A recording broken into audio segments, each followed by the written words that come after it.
नमस्कार, आप देख रहे हैं एनबी न्यूज और मैं हूं स्वाति चौरसिया। बुलेटिन की शुरुआत करेंगे इस बड़ी खबर के साथ। आपको बता दें, हरियाणा के गृह मंत्री अनिल विज ने कहा है कि देश 1947 में आजाद हो गया था, लेकिन किसानों को इस 3 बिल के आने से आजादी मिली है। अब इसमें विपक्षी पार्टियां लोगों को गुमराह कर रही हैं और कुछ लोग हो भी रहे हैं, लेकिन हमें उम्मीद है कि धीरे धीरे लोगों को ये बात समझ में आने लगेगी।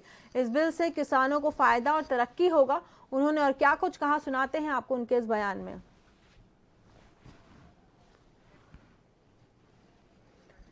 और आपको बता दें कि बिल को लेकर के लगातार विरोध प्रदर्शन हो रहे हैं। लोकसभा में बिल पारित हो गया, वहीं राज्यसभा में इसको भेजा जाएगा, लेकिन किसान इससे खासा नाराज हैं।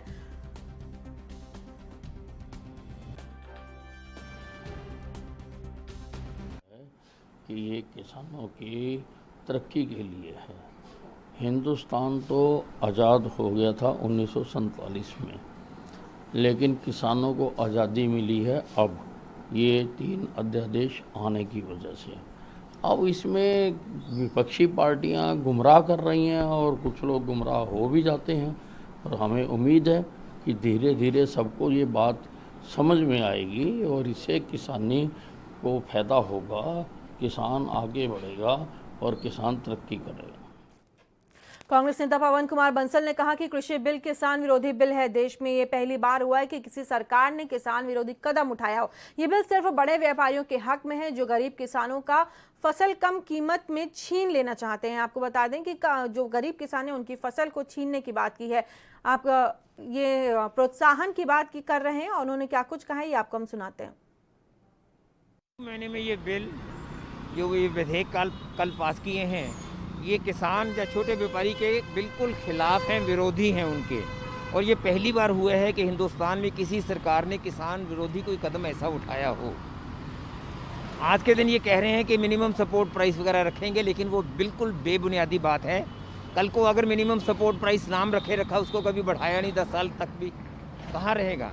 ये बिल सिर्फ बड़े व्यापारियों के हक में है, बड़े व्यापारी नहीं, धनाढ़ लोगों के हक में है, जो पूरे के पूरे गरीब किसानों की फसल बिल्कुल कम कीमत पे एकदम छीन लिया करेंगे। उनको मॉडर्नाइजेशन की बात कर रहे हैं। 1 किलो अकेला अगर किसी किसान के पास ज़मीन है, अपनी सब्जी बो लेता है, घर का काम चल जाता है। कल को पश्चिमी यूपी में बागपत की चीनी मिलें नए पेराई सत्र की तैयारियों में जुटी हुई हैं, लेकिन अब तक पिछले पेराई सत्र का पूरा भुगतान नहीं हुआ है। पश्चिमी यूपी की 12 चीनी मिलों पर जिले के किसानों के 626 करोड़ रुपए और 48 लाख रुपए, बता दें 626 48 लाख रुपए बाकी हैं। किसानों के खाते में अब तक 52.68% भुगतान ही पहुंचा है। जाहिर है कि करीब आधा भुगतान चीनी मिलों पर बकाया है। कोरोना काल में आर्थिक समस्याओं से जूझ रहे किसानों को बकाया भुगतान मिले तो राहत मिल सकेगी। बाजार और व्यापार को भी इसके बाद ही लाभ होगा। बता दें कि जिले के 1,24,264 किसानों ने इन 12 चीनी मिलों का गन्ना सप्लाई किया है। आपको बता दें, इन मिलों को गन्ना सप्लाई किया गया है। किसानों का कहना है कि भुगतान नहीं होने से मुश्किलों का सामना करना पड़ रहा है। किसानों ने मिलों को 412 लाख क्विंटल गन्ने की सप्लाई की थी। तो अब बता दें, अभी तक 412 लाख क्विंटल की सप्लाई हो चुकी है, लेकिन जो भुगतान है वो किसानों को नहीं मिला, जिसकी वजह से वो खासा परेशान है। 12 चीनी मिलों पर तकरीबन 6.5 लाख करोड़ रुपया बकाया है। तो ऐसे में आप समझ सकते हैं, जो पैसा ही किसानों को नहीं मिला है तो आगे की चीजें कैसे होंगी, कैसे बुआई होगी, खेती होगी और कैसे उनका जीवन व्यापन होगा।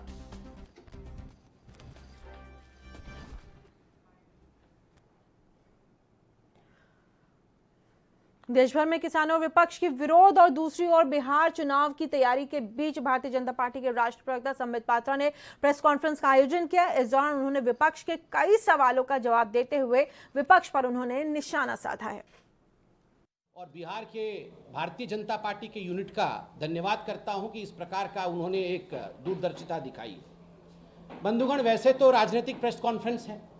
अभी मैं आ रहा था तो लोग कह रहे थे कि आज आप प्रेस कॉन्फ्रेंस में क्या बोलेंगे, क्योंकि ये जो पूरा चुनाव होने वाला है ये तो नीतीश जी वर्सेस नन है। एक तरफ नीतीश जी हैं, दूसरे तरफ कौन है, ये चर्चा का विषय है। कौन है, किस 1934 में आए भूकंप की वजह से कोसी नदी पर बना रेल पुल क्षतिग्रस्त होने के 86 साल बाद अब कोसी नदी पर रेलवे का पुल तैयार हो गया है, जिसके ऊपर आज से ट्रेनें दौड़ने लगेंगी। कोसी नदी पर बने रेल पुल से ट्रेनों का परिचालन शुरू होने का सबसे ज्यादा लाभ दरभंगा, मधुबनी, सुपौल और सहरसा जिले में रहने वालों को होगा। वहीं सीएम नीतीश कुमार आज पटना में बहुप्रतीक्षित ISBT के साथ ही 4 अन्य जिलों के बस स्टैंडों का भी उद्घाटन करेंगे। बिहार में वर्ष 1934 में आए भूकंप के दौरान कोसी नदी पर बना रेल पुल क्षतिग्रस्त हो गया था। इसके साथ ही उत्तर और पूर्व बिहार के बीच का रेल संपर्क टूट गया था। बाद के दिनों में दोनों इलाकों के बीच रेल संपर्क कायम तो हुआ, लेकिन कोसी नदी पर पुल निर्माण का कार्य अटका ही रहा। इस कारण दरभंगा और मधुबनी को सीधे सुपौल व सहरसा से जोड़ने वाला मार्ग बंद हो गया था। वर्ष 2003 में 6 जून को तत्कालीन प्रधानमंत्री अटल बिहारी वाजपेयी की सरकार ने इस दिशा में पहल की और कोसी नदी पर रेल पुल की नींव रखी गई। 17 साल बाद आज यह पुल बनकर तैयार हुआ है, जिसका उद्घाटन PM नरेंद्र मोदी करेंगे। तो बिहार को लगातार तोहफे मिल रहे हैं, चुनाव सर पर है, ऐसे में एक के बाद एक सौगात बिहार को दी जा रही है। चुनाव से पहले जब पूरे बिहार में उद्घाटन और शिलान्यास हो रहे हैं, ऐसे में किशनगंज जिले में फिर एक निर्माणाधीन पुल टूट गया है। माना जा रहा है कि जल्द ही इसका उद्घाटन होने वाला था। किशनगंज के दीघल बैंक प्रखंड के पत्थर घटी पंचायत के गोवाबाड़ी गांव में कनकई नदी की बरसाती धार में बन रहे निर्माणाधीन पुल का एक पाया धंस गया। इसके बाद देखते ही देखते पूरा का पूरा पुल टूट गया। ये पुल बनकर पूरी तरह से तैयार था, सिर्फ अप्रोच रोड बनाना बाकी थी। माना जा रहा था कि चुनाव से पहले इसका उद्घाटन होता। इस पुल को बनाने में करीब 1 करोड़ 42 लाख रुपए की लागत आई थी। ये 26 मीटर स्पैन का पुल था। पुल टूटने की घटना 16 सितंबर यानी मंगलवार रात की है। बताया जा रहा है कि लगातार 2 दिनों से हो रही बारिश की वजह से नदी की धार बदल गई। धार इस इलाके से निकली जहां पर निर्माणाधीन पुल था।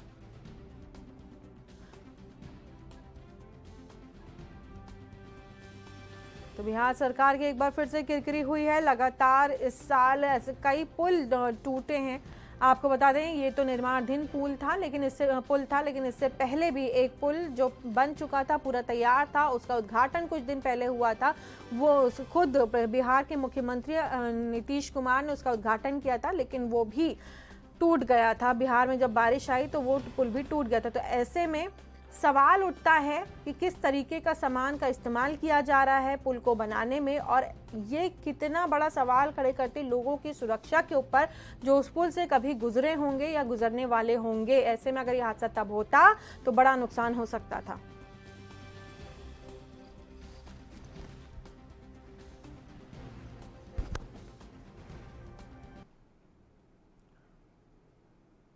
छत्तीसगढ़ में गरीबी रेखा से नीचे जीवन यापन करने वालों की अधिक संख्या होने का दावा करते हुए कांग्रेस के एक सदस्य ने शुक्रवार को राज्यसभा में मांग की कि इस राज्य में भी कामगारों को 125 दिनों का रोजगार सुनिश्चित करने वाला गरीब कल्याण अभियान लागू किया जाना चाहिए।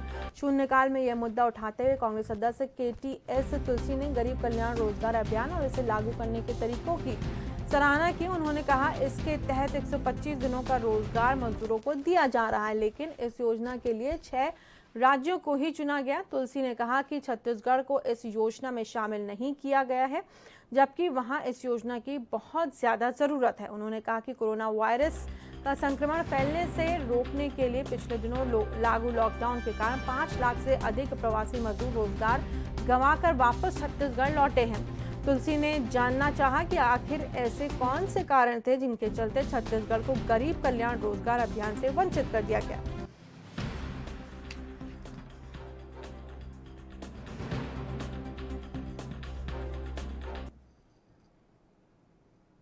राष्ट्रपति रामनाथ कोविंद ने शुक्रवार को कहा कि वह राज्यसभा सदस्य अशोक गस्ती के निधन से दुखी हैं, जिन्होंने अपना जीवन समाज की सेवा में लगा दिया। गस्ती का बृहस्पतिवार रात बेंगलुरु में निधन हो गया। वह कर्नाटक से सत्तारूढ़ भाजपा के राज्यसभा सदस्य थे। कोविंद ने ट्वीट किया, राज्यसभा सांसद अशोक गस्ती के निधन से मैं दुखी हूँ। वह सामान्य पृष्ठभूमि से आते थे और उन्होंने अपना जीवन अत्यंत परिश्रम और हमदर्दी के साथ जनता के लिए तथा समाज की सेवा में लगा दिया। उनके परिवार, मित्रों और शुभचिंतकों के प्रति संवेदनाएं।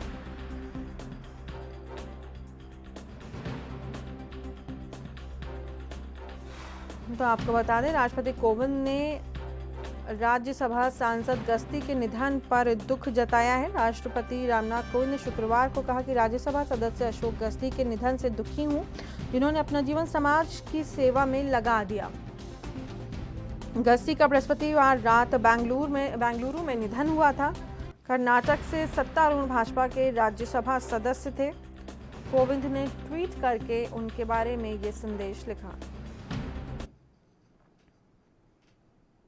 विश्वकर्मा जयंती पर उत्तर प्रदेश की योगी सरकार ने कारीगरों और शिल्पियों के हुनर को प्रोत्साहित किया। विश्वकर्मा श्रम सम्मान योजना में टूल किट का वितरण किया और प्रधानमंत्री मुद्रा योजना के तहत प्रदेश भर में 4500 लाभार्थियों को 60 करोड़ रुपए का ऋण बांटा। मुख्यमंत्री योगी आदित्यनाथ ने इस मौके पर विश्वकर्मा श्रम सम्मान योजना में 3 नई श्रेणियों भड़पूजा, धोबी और शिल्पकार को भी शामिल करने की घोषणा की।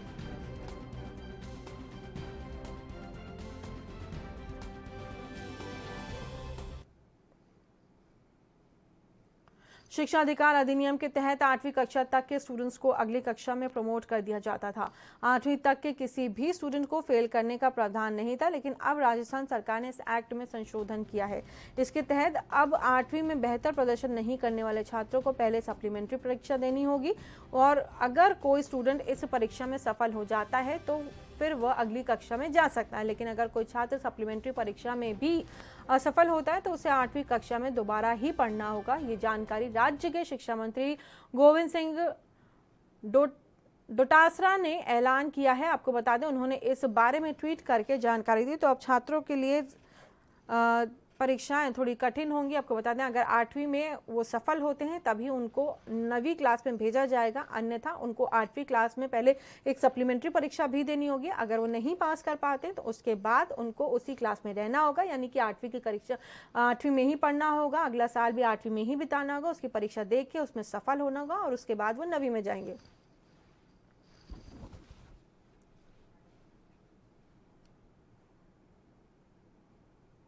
फिरोजाबाद थाना नारकी के गांव शाहपुर और जाखाई के लोगों में मामूली बात को लेकर के विवाद खूनी संघर्ष में बदल गया। दोनों तरफ से ग्रामीणों ने पथराव किया। ग्रामीणों द्वारा किए गए पथराव और फायरिंग में 3 लोग गंभीर रूप से घायल हो गए। पथराव और फायरिंग की घटना में आधा दर्जन से अधिक लोग घायल हुए, वहीं 3 की हालत गंभीर बनी हुई है। सभी घायलों को आगरा रेफर कर दिया गया है। सूचना पर पहुंचे पुलिस अधिकारी पहुंचे और मामले की उन्होंने तफ्तीश शुरू कर दी। तो आपस में 2 गांव के लोग भिड़ गए, उसके बाद ये खूनी जंग में तब्दील हो गया।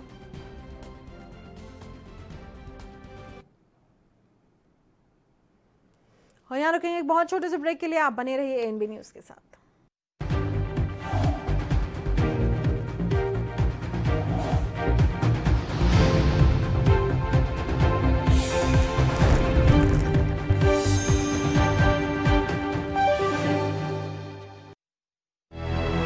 लखनऊ से लेकर चंडीगढ़ तक, मुंबई से लेकर रायपुर तक, क्या है राजनीति की हलचल, क्या है समाज का मिजाज।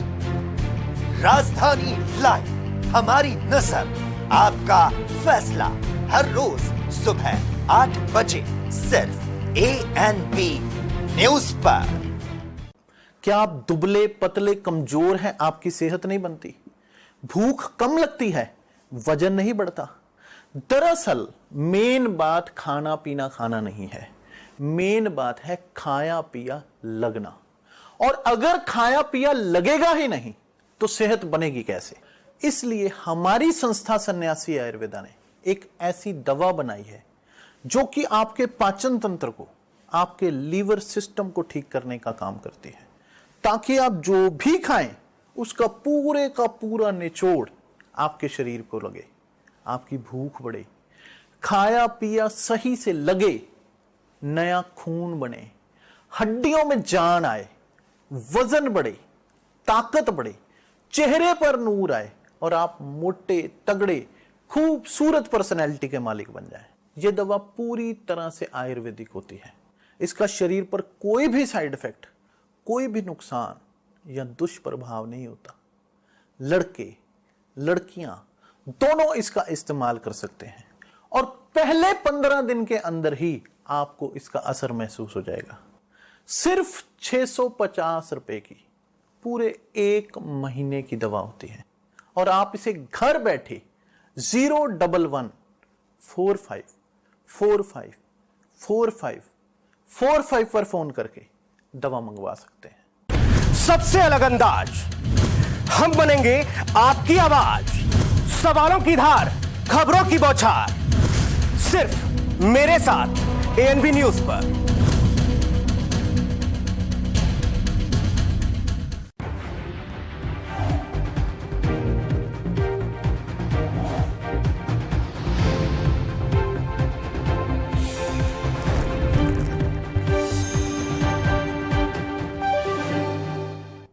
और ब्रेक के बाद आप सभी का एक बार फिर से स्वागत करते हैं। रुक करेंगे अगली खबर का।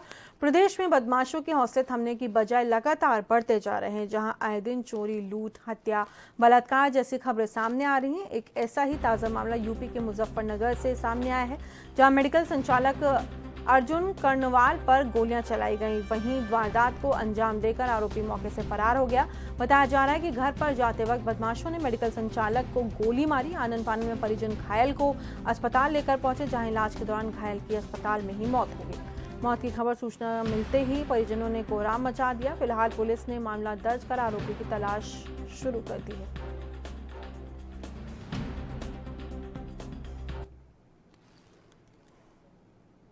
भूना रोड स्थित आदर्श कॉलोनी से कुछ दिन पहले लापता हुए दिव्यांग बच्चे को बस स्टैंड पर कार्यरत रोडवेज कर्मचारी की सतर्कता के चलते हिसार के बस स्टैंड से बरामद कर लिया गया। रोडवेज परिसर में लगे सीसीटीवी कैमरों की जांच के बाद परिचालक ने अपने अन्य साथियों से संपर्क किया, जिसके बाद बच्चे को ढूंढने में आसानी हुई। कर्मचारी ने बताया कि बच्चा फतेहाबाद की नहीं हिसार की बस में बैठता हुआ नजर आया, जिसके बाद अन्य कर्मचारियों की मदद से बच्चे को ढूंढ लिया गया है।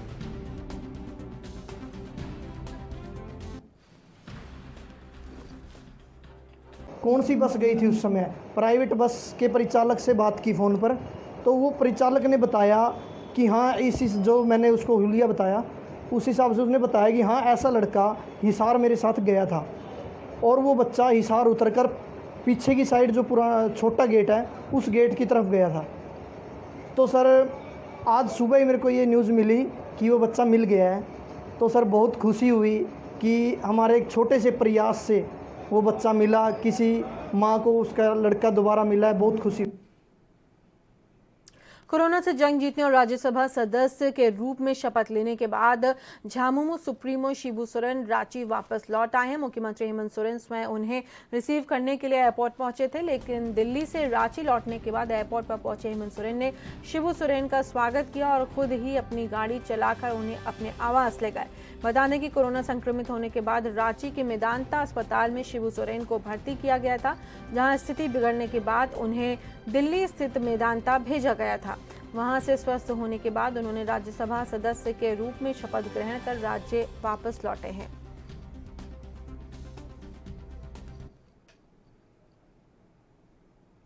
भारत में कोरोना संक्रमण का पता लगाने के लिए अब तक 6 करोड़ से अधिक नमूनों की जांच की जा चुकी है। भारतीय आयुर्विज्ञान अनुसंधान परिषद ने बताया कि 16 सितंबर तक देश में 6,05,65,728 नमूनों की जांच की गई है। वहीं भारत में पिछले 20 दिन में औसतन प्रतिदिन 10 लाख से अधिक लोगों की जांच हुई है। आईसीएमआर ने कहा है कि कोविड-19 का पता लगाने के लिए एक दिन में 11,36,613 नमूनों की जांच की गई। भारत ने 2 करोड़ नमूनों की जांच पिछले 20 दिन में की है। भारत में एक दिन में कोरोना के सर्वाधिक 97,894 नए मामले सामने आने के बाद देश में संक्रमित लोगों की कुल संख्या 51 लाख से अधिक हो गई है।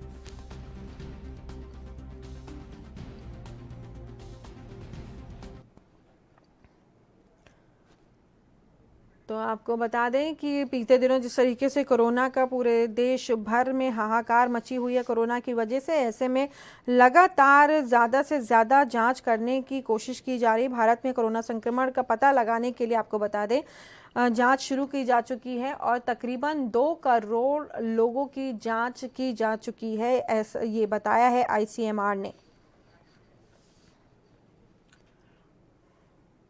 दुनिया भर में कोरोना महामारी के संक्रमितों की संख्या 3 करोड़ के पार हो गई, जबकि मरने वालों की संख्या बढ़कर 9.45 लाख से ज्यादा हो गई, यानी कि तकरीबन 9.5 लाख लोगों की मौत कोरोना की वजह से हो गई है।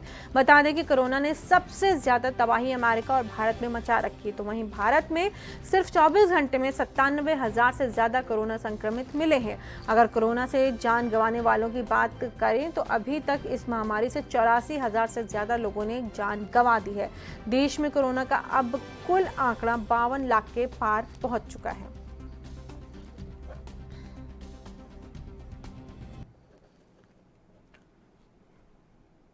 बुलंदशहर के सिकंदराबाद कोतवाली क्षेत्र के गुलावठी सिरोधन रोड पर पुलिस और बदमाशों के बीच मुठभेड़ हो गई। दरअसल कोतवाली पुलिस सिरोधन रोड पर संदिग्ध वाहनों की चेकिंग में लगी हुई थी कि अचानक एक मोटरसाइकिल पर 2 लोग आते दिखाई दिए। पुलिस ने उन्हें रोकने का इशारा किया तो उन्होंने दूर से ही पुलिस पर फायरिंग कर दी। पुलिस ने भी आत्मरक्षा करते हुए जवाबी फायरिंग की, जिसमें बदमाश के पैर पर गोली लगी है और बदमाश घायल हो गया है। ये दोनों बदमाश किसी घटना को अंजाम देने के लिए निकले थे। पकड़ा गया बदमाश मुकेश है, लेकिन इसका एक साथी अंधेरे का फायदा उठाते हुए मौके से फरार हो गया। तो आपको बता दें 2 बदमाशों में से एक बदमाश पुलिस की गिरफ्त में, वहीं दूसरा बदमाश भागने में कामयाब रहा। 100% सैचुरेशन हो जाए मेरे पुलिस को, ये हम पूरे अभियान के तौर पर भी कर रहे हैं। अपराधियों पर नकेल कसने के लिए यूं तो पुलिस अनेकों हथकंडे अपनाती है, लेकिन अपराधियों पर अंकुश लगाने के लिए गोंडा पुलिस अधीक्षक की ओर से अनूठी पहल देखने को मिली है। जहां पुलिस अधीक्षक का पदभार संभालते हुए शैलेश कुमार पांडे ने पहले तो प्रेस कॉन्फ्रेंस कर अपराधियों के प्रति अपनी नीति और नीयत स्पष्ट करते हुए कहा कि उनकी प्राथमिकता वही होगी जो सरकार की प्राथमिकता है, जिसमें लोगों से बेहतर व्यवहार, जन समस्याओं का निस्तारण, वांछित अपराधियों को जेल और अपराध पर नियंत्रण करना मुख्य लक्ष्य रहेगा। वहीं अपराधियों पर सख्ती से निपटने के लिए 0 टॉलरेंस पर पुलिस कार्य करेगी। अपराधी चाहे जो हो और उसका रसूख कितना भी बड़ा क्यों ना हो, किसी भी कीमत पर उनको बख्शा नहीं जाएगा।